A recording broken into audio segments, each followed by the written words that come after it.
Muadh dhe Muawidh. Në betejën e Bedrit, 2 fëmijë ose 2 adoleshentë, të cilët i drejtohen sahabët mëdhej dhe i thonë: kush është Ebu Xehli këtu? Në luftë. I thonë: çfarë kërkoni ju prej tij?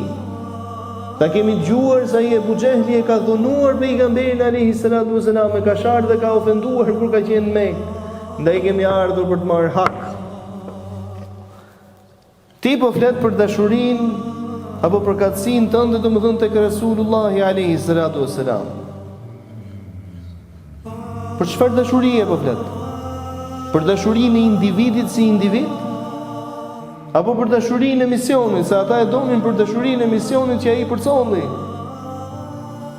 Sahabët kishin një dashuri që nuk krahasohet me asnjë brez tjetër, pas tyre. Ai Bilali radhiyallahu anhu nuk pranon të thriste më ezanën. Pas vdekjes së pejgamberit alayhis salam, nuk ka thritur më.